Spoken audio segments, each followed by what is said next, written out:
I still remember how cold the delivery room felt.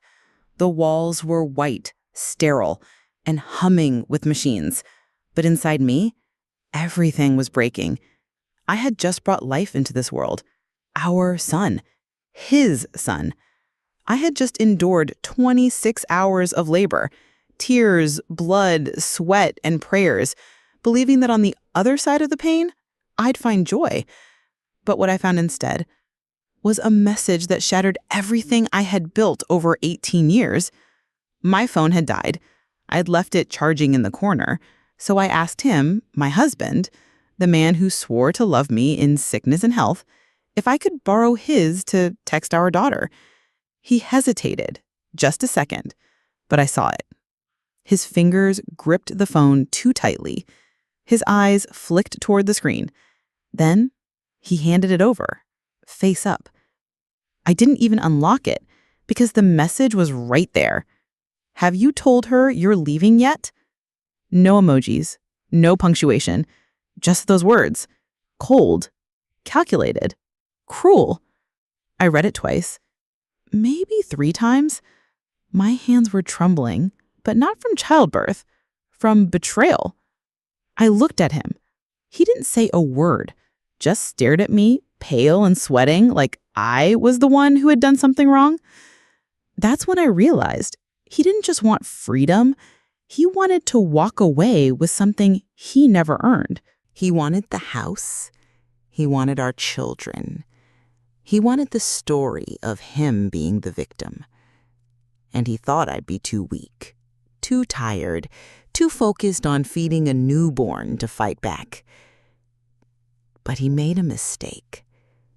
Because what he didn't know was that pain doesn't make me smaller. It makes me sharper. That message didn't break me. It activated me. I wiped the tears from my cheek. I handed him his phone back, and I said nothing. Because silence is where a woman finds her power when her world collapses.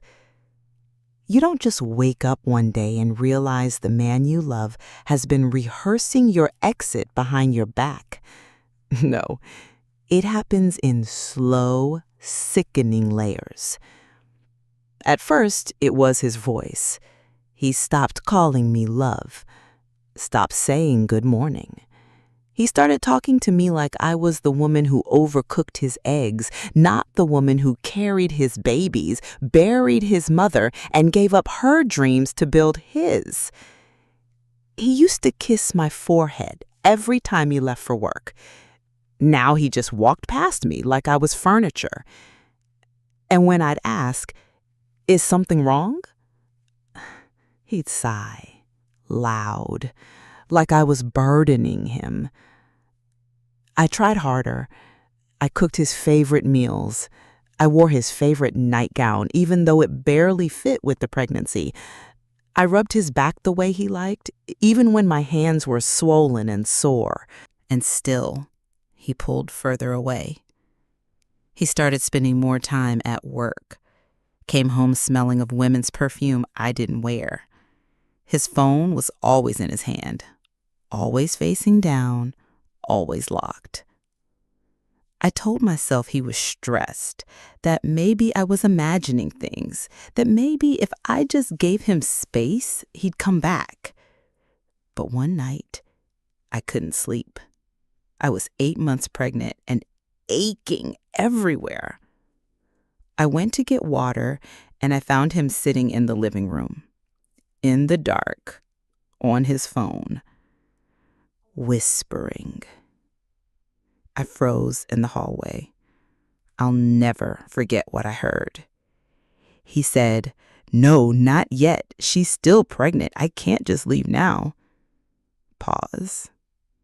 "I said I will. Don't pressure me." I felt like someone had stuck a knife straight through my heart. Not just because he had someone else, but because I wasn't a person to him anymore. I was a situation he needed to handle. I went back to bed, tears soaking into my pillow, holding my belly, whispering to the life inside me, "I'm sorry, baby. Mommy didn't see this coming." From that day forward, I stopped looking for answers. I started looking for proof. He became obsessed with money. He started asking questions about the mortgage, the deed, the insurance. He never cared about those things before. Now, he wanted to know whose name the house was in. He asked me to sign papers I didn't understand. He claimed it was to refinance so we could get ahead. I told him I'd think about it, but instead, I quietly made copies of everything: bank statements, deeds, credit cards. I printed text, emailed myself receipts, took photos of his car mileage. I became my own private investigator because now I knew I wasn't married to a man anymore. I was sleeping next to a stranger who wanted me gone. A man who thought I wouldn't fight back because I was fat, tired, swollen, and busy changing diapers. And through it all, he never once said he was sorry. Not once. He picked fights to paint me as angry. He refused to touch me to make it look like I had changed. He even started making comments like, "You used to care about your appearance. Do you ever look in the mirror anymore? I miss when you used to smile." Smile? I was bleeding inside. I was raising a daughter and growing a son while my husband was building a life with a woman I didn't even know existed. And still, he wanted me to smile? One night, I found a receipt in his pants pocket. A bracelet, white gold, with a tiny heart charm. The date? 2 days before my birthday. I never got that bracelet. I never got a hug or a card or a kiss. I got cold leftovers and a husband who suddenly needed to work late. I held that receipt in my hand and I broke. Not loud, not messy. I just stopped moving, stood in the kitchen, listening to the refrigerator hum, wondering how I'd explain to our children one day that their father chose someone else while their mother was giving everything she had. That was the night I stopped loving him. Not because I wanted to, but because he had ripped the love out of me, bit by bit, lie by lie. And still, I said nothing, because I knew something he didn't. A woman doesn't scream when she's about to strike. She gets very, very quiet. The hardest part wasn't the cheating. It wasn't the secret texts. It wasn't even the way he looked at me like I was expired milk. No. The hardest part was her. My daughter, my firstborn, my baby girl. The one I used to rock to sleep while he was out drinking with friends. The one I stayed up with during fevers and heartbreaks and nightmares. The one I shielded from every storm, even the ones her father brought into our home. She was 17 then, almost grown. Bright, beautiful, bold like I used to be before life and marriage carved my light into shadows. I pulled her aside one afternoon. My hands were trembling. I hadn't said anything yet, but she looked at me with that soft concern she always had when I looked pale. "Mama, are you okay?" I wasn't, but I nodded. Then I told her everything. Not everything, just enough. I said, "Sweetheart, I think your father is seeing someone." She blinked, paused. Then she laughed, like it was a joke, like I was confused, hormonal, tired. "Mama, no, Daddy would never do that to you, to us." I wish she'd just called me a liar. That would have hurt less than what came next. "Maybe you're just overthinking things. He's been working a lot, and you've been under a lot of stress too, right?" There it was, the invisible knife in my chest, twisted gently, wrapped in good intentions. I wanted to scream. "You think I don't know the man I married? You think I would say something like this if I wasn't sure?" But I didn't scream, because a mother doesn't scream at her child, not when she's trying to protect her from a pain she's not ready to believe. So I just said quietly, "I hope you're right. I really do." But inside, I broke. That night, I cried harder than I had when I found the receipt for the bracelet, harder than when I saw the text message in the hospital, harder than when he kissed my cheek after I gave birth, knowing he'd kissed another woman the day before. Because it wasn't just my husband who didn't believe in me. Now my own daughter did not see me either. She couldn't see that I was unraveling, that I was holding my insides together with duct tape and dignity, that every smile I gave her was a shield to keep her from shattering. She believed in her father. Why wouldn't she? He was always the fun one, the one who let her eat dessert before dinner, the one who snuck her money when I said no, the one who showed up at school plays with flowers and made everyone laugh with his jokes. And me?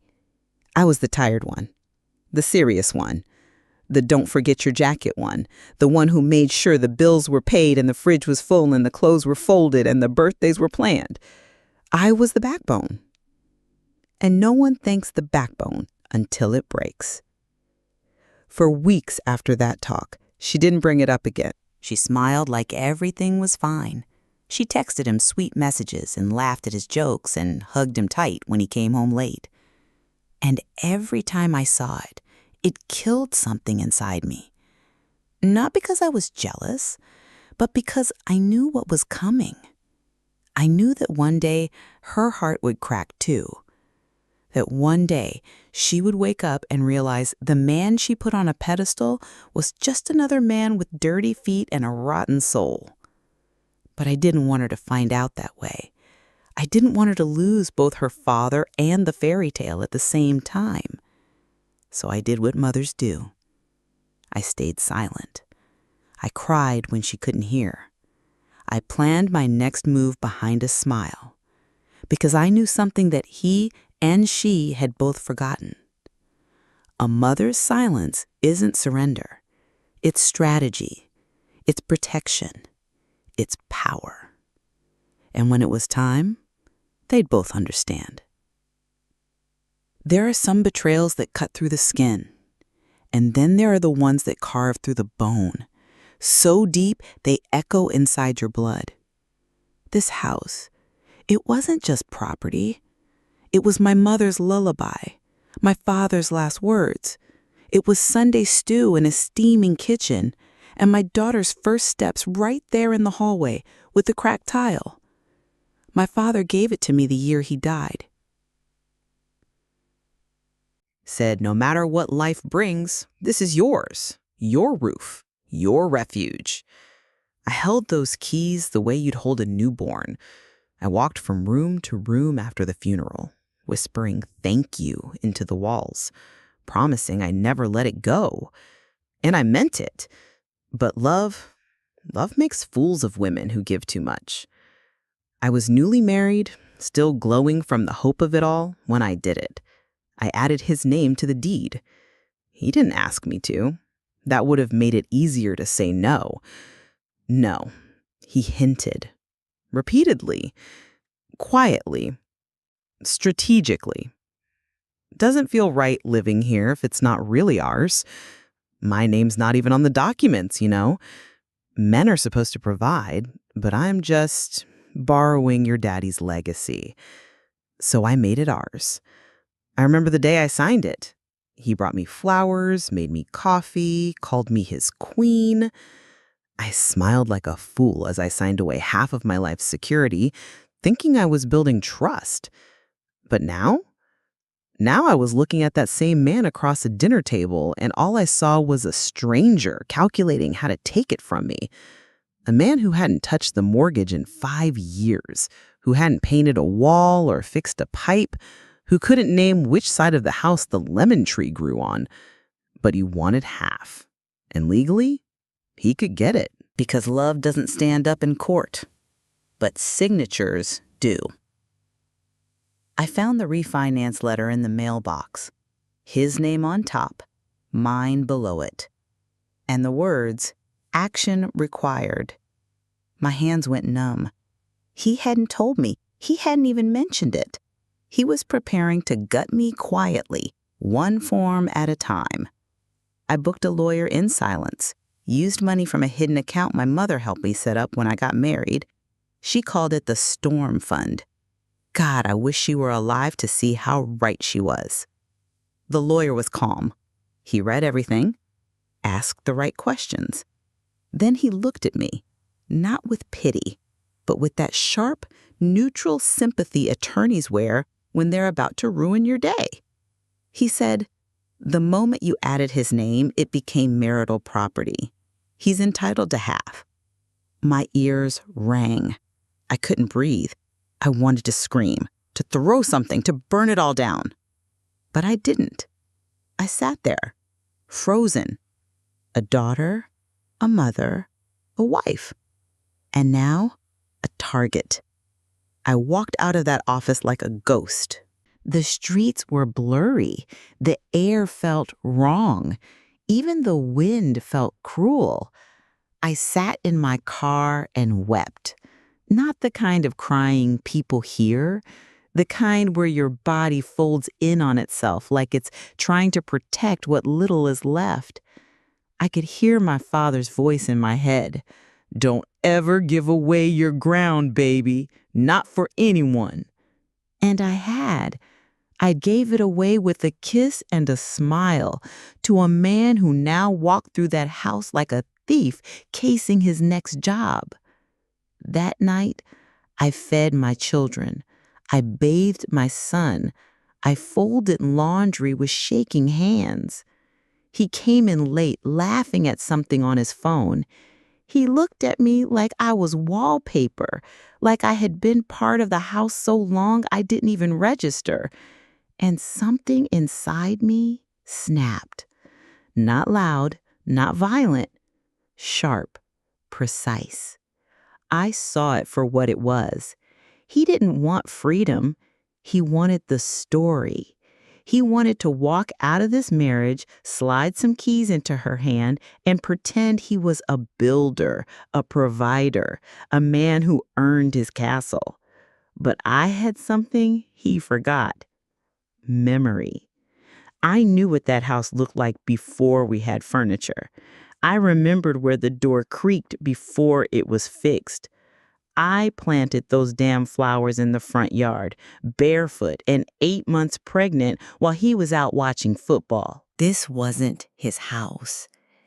It was my proof of every sacrifice, every betrayal I swallowed, every time I said, it's okay, when it wasn't. And now, I wasn't giving up one brick without a war. He wanted a woman who would collapse. What he got was a woman who remembers. And a woman who remembers is a woman who knows where to strike. When a man breaks your heart, you think the worst is over. but it's not. The worst is when you turn to the people who claim to love you and realize they're already halfway out the door with him.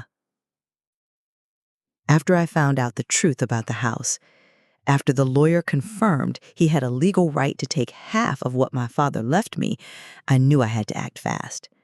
But I also knew I couldn't do it alone. So I called the only person I thought I could lean on, his mother. I know that sounds foolish, but she used to hold my hand when I was in labor. She used to bring me soup when I had the flu. She once told me, "You're the best thing that ever happened to my son. He doesn't deserve you." So I thought, maybe, just maybe, she talked some sense into him. She answered on the second ring. Her voice was cheerful.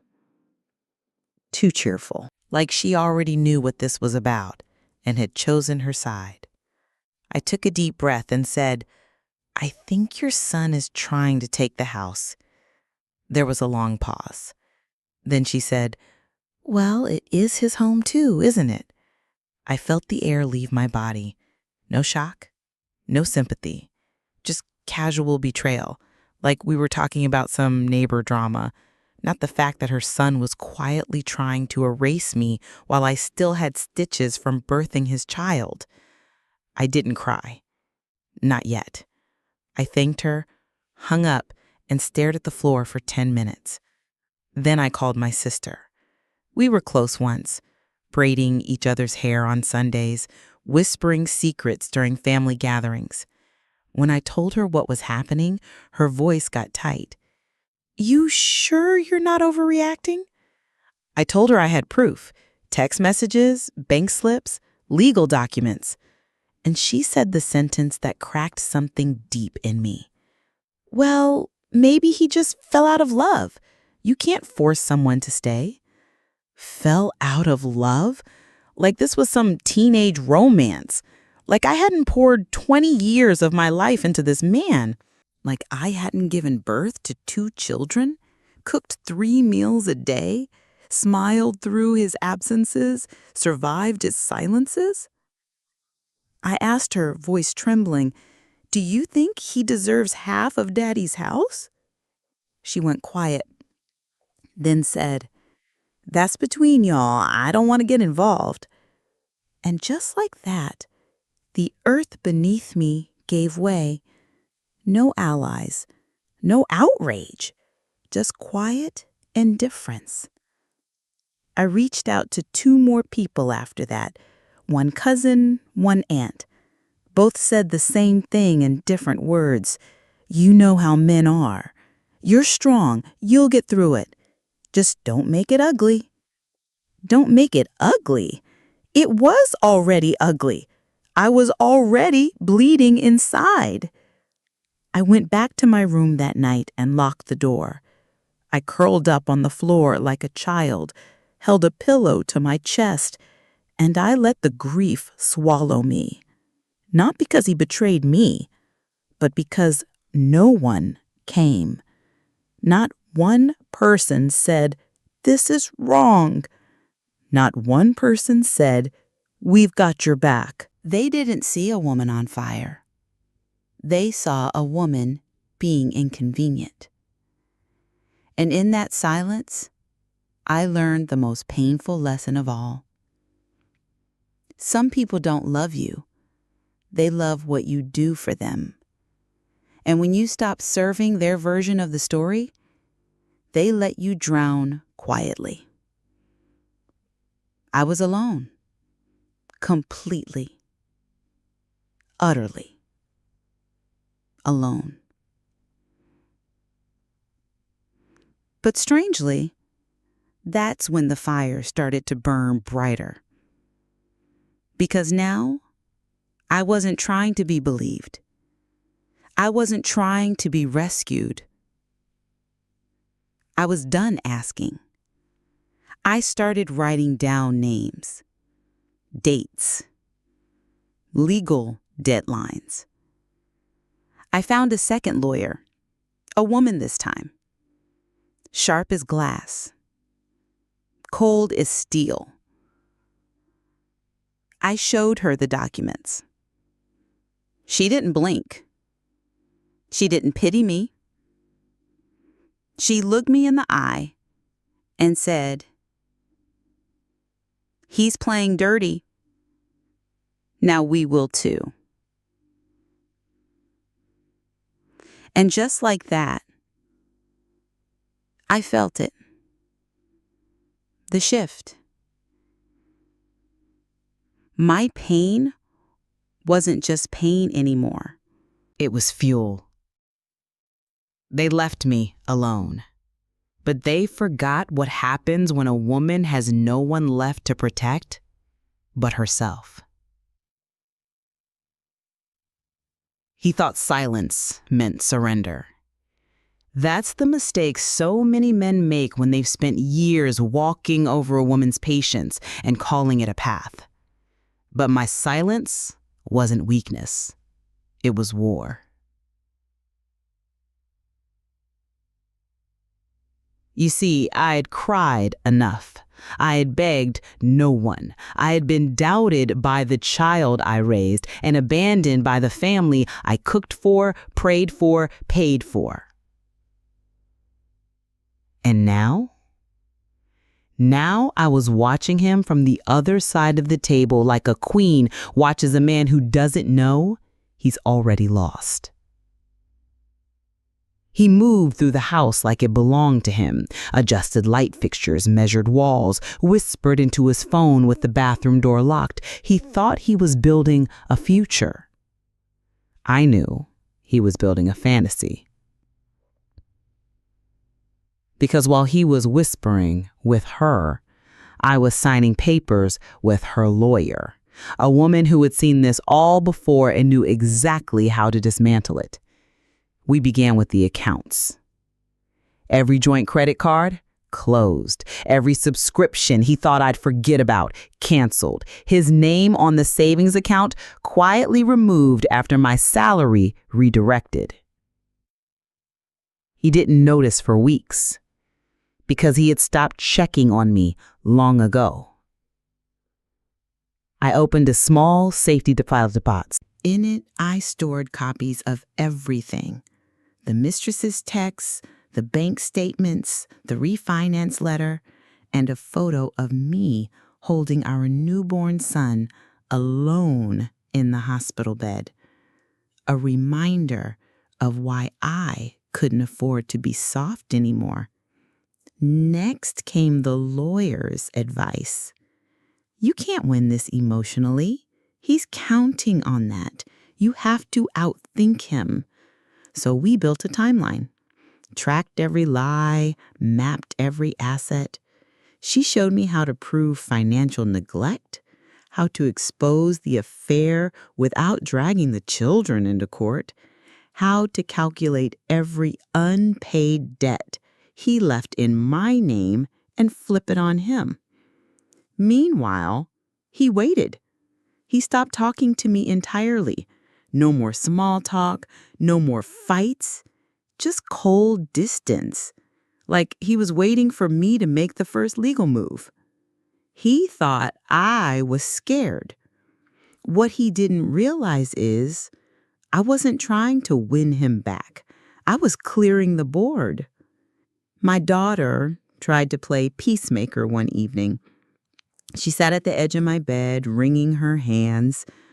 "Mama, maybe you two could just agree on a number, a settlement, just so it doesn't get ugly."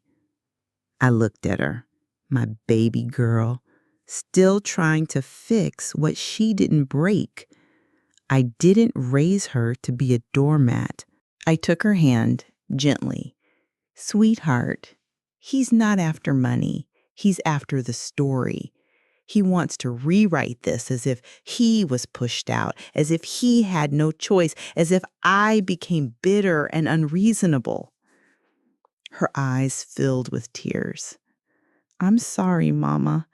I didn't know it was this deep." I didn't say, "I told you so."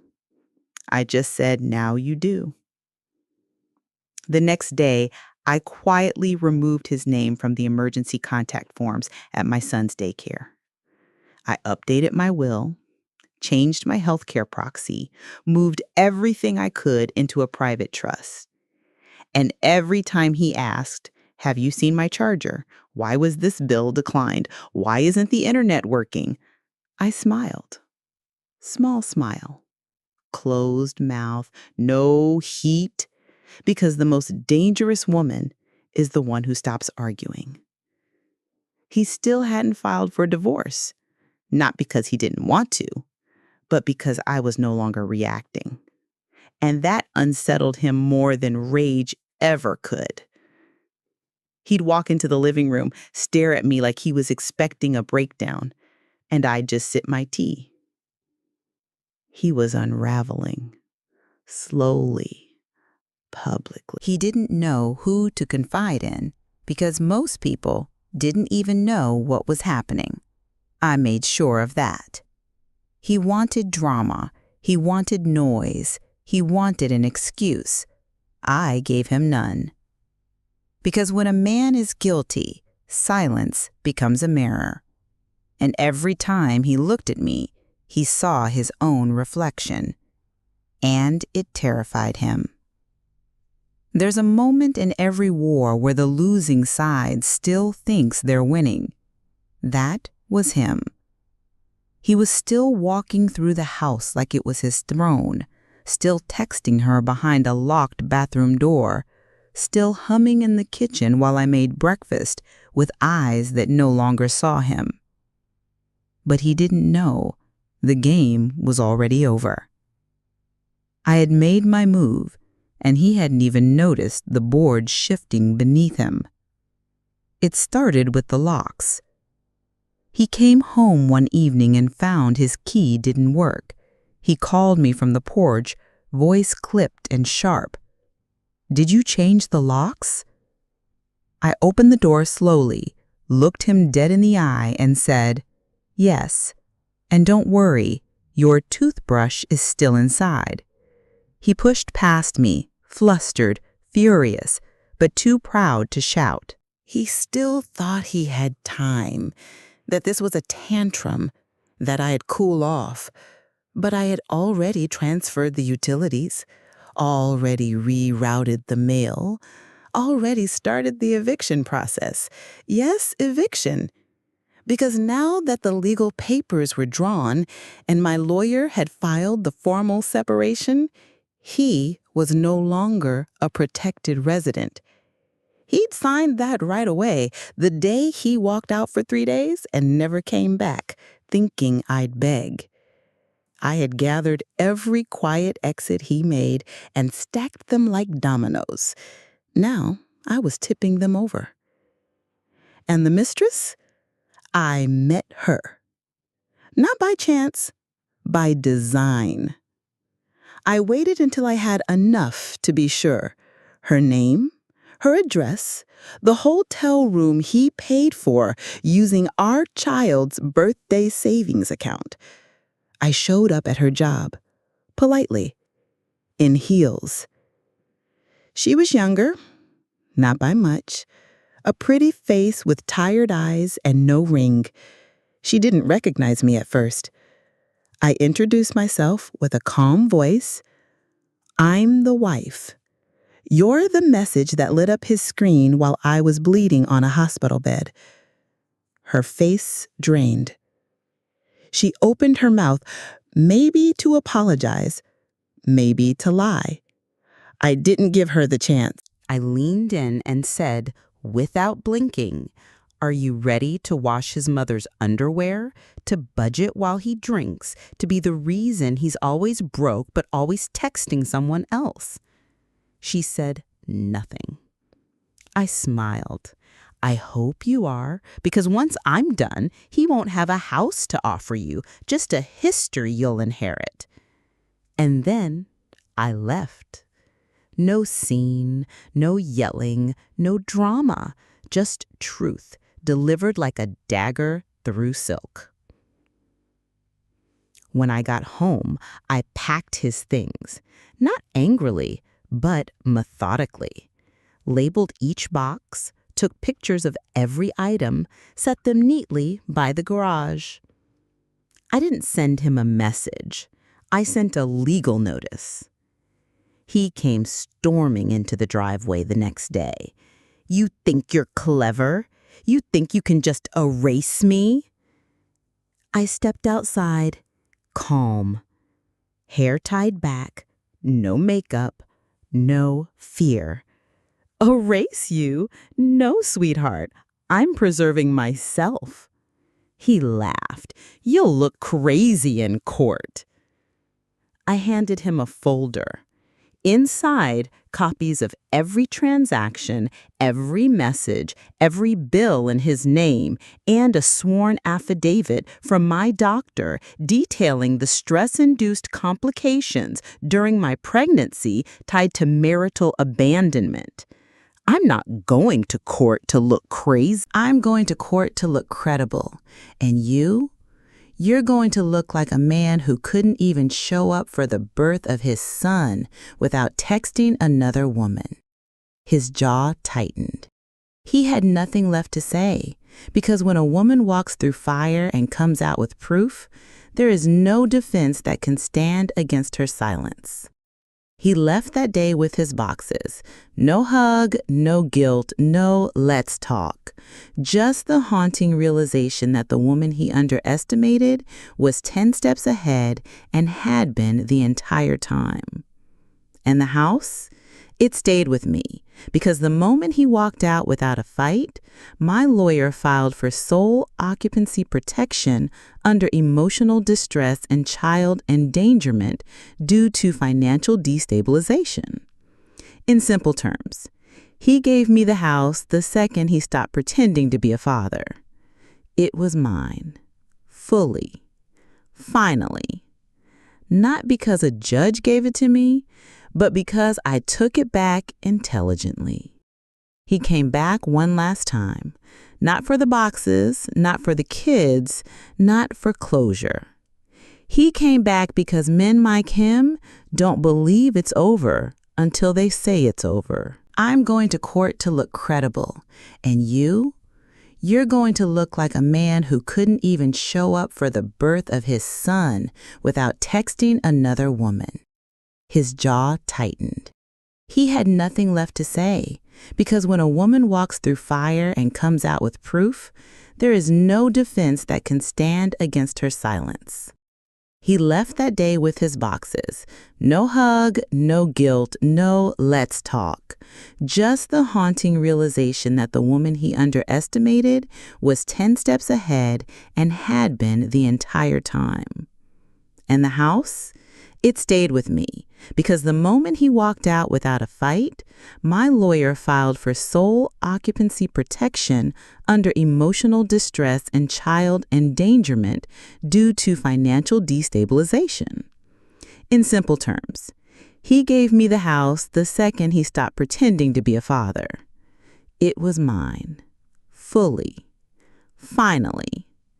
Not because a judge gave it to me, but because I took it back intelligently. He came back one last time, not for the boxes, not for the kids, not for closure. He came back because men like him don't believe it's over until they say it's over. I was in the kitchen, folding laundry. Sunlight was spilling across the floor, and for the first time in months, the silence didn't feel like suffocation. It felt like peace. Then I heard the knock. Not rushed, not desperate, but practiced. Like he'd rehearsed this moment, like he'd practiced the apology in front of a mirror. I opened the door. He stood there in a button-down shirt I'd ironed 100 times before. Hair trimmed, cologne faint. He looked like the man I married. Almost. But something in his eyes was missing. Control. "I just came to talk," he said. I said nothing. He stepped in, slowly, like the house still knew him. He looked around like a visitor, a guest in the ruins he helped create. "You changed the curtains?" He mumbled. I folded another shirt. He walked to the table and sat down. No invitation, just arrogance dressed up as nostalgia. He looked at me, really looked, for the first time in forever. I simply said, "You thought I was too weak to watch you bury me. What you didn't know was that I was already writing your obituary while you held the shovel." He didn't speak. He just stared down at the paper. Then, for the first time since this all began, his voice cracked. "I lost you, didn't I?" I nodded. "Not just me. You lost you. You sold the man I married to a woman who doesn't even know what she bought." He leaned back, breathing uneven. "What are you going to tell the kids?" I stepped closer. "I'm going to tell them the truth, that their mother loved a man who gave up on them before they could even understand what loyalty was, and that she didn't scream, she rebuilt." He shook his head. "They'll hate me." I didn't blink. "Then I hope you're good at being hated, because that's the only thing you earned." He stood, and for the first time in his life, he looked small, not in size, in spirit. I could see it in his hands, the slight tremble, in his eyes, the panic that always comes when control slips away for good. "Is this really the end?" he asked. I walked him to the door. "It ended the day you turned your back while I was giving birth to your son." He opened his mouth, but no words came out. So I closed the door and locked it behind him. This time, not out of fear, but because peace is worth protecting. The divorce wasn't loud. It didn't end with a gavel slamming or fists pounding a table. It ended in a quiet courtroom, fluorescent lights, a tired judge.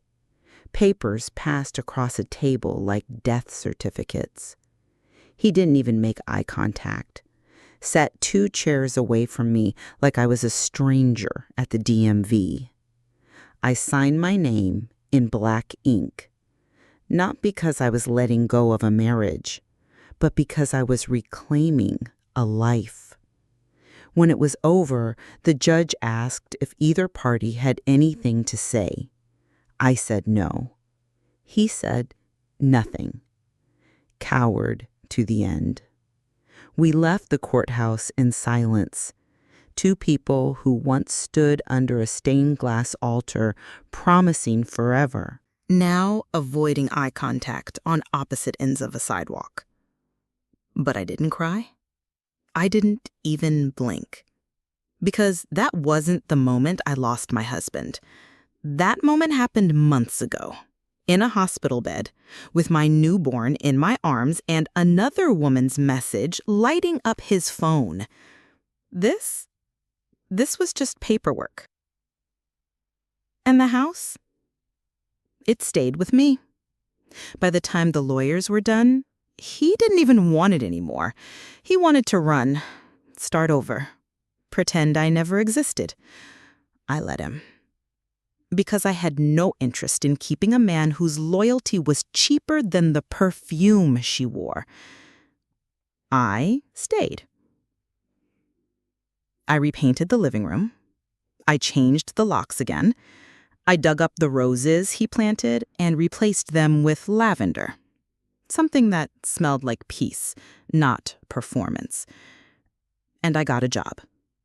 Not out of desperation, but dignity. I took a part-time role at a local bookstore. Quiet. Simple. People didn't know who I was there, didn't know my story, didn't ask questions.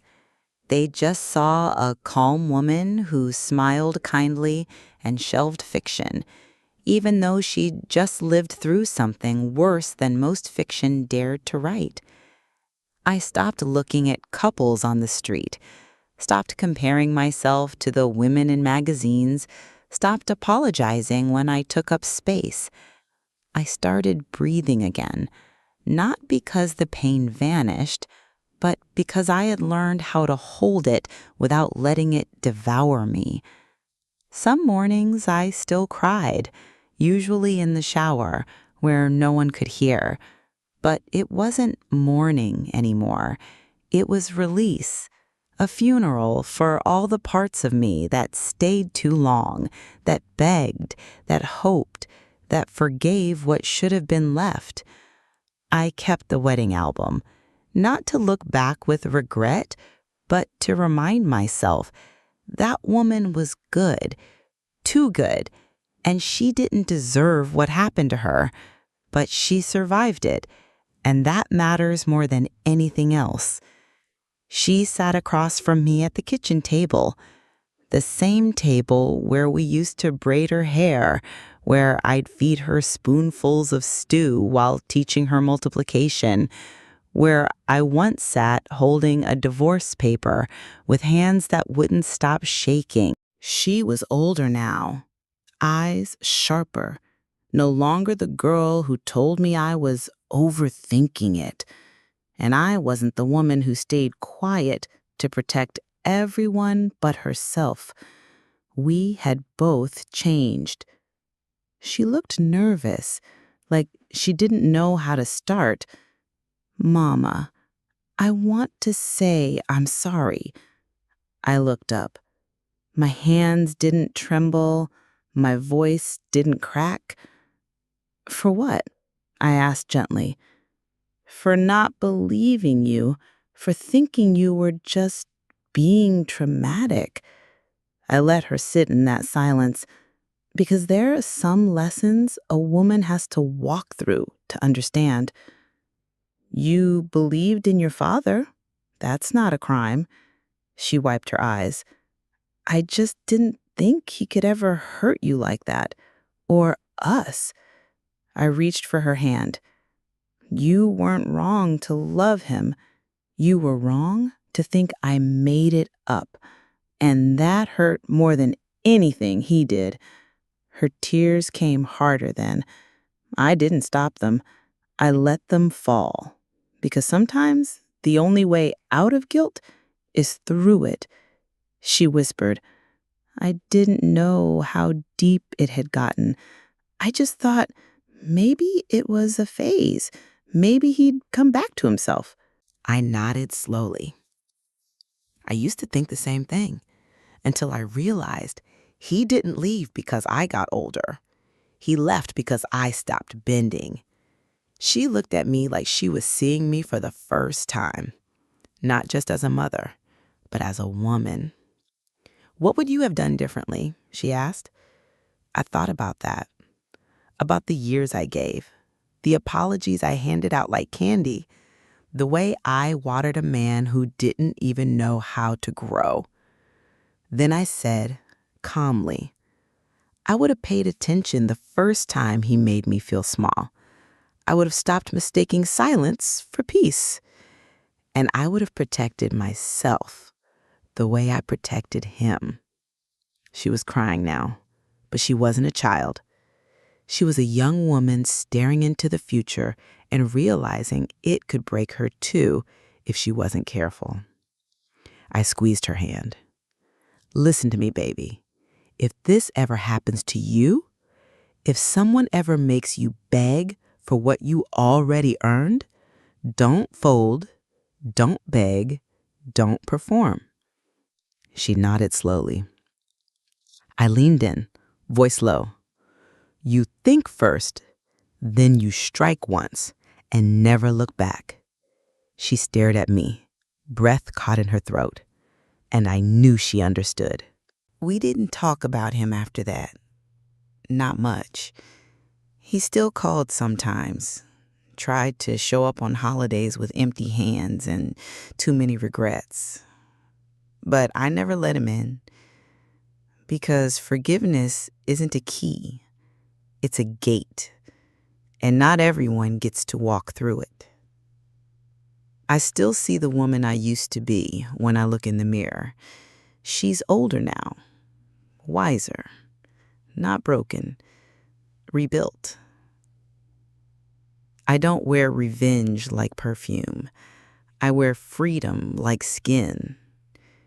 And I teach my daughter every day, love deeply, but never lose yourself.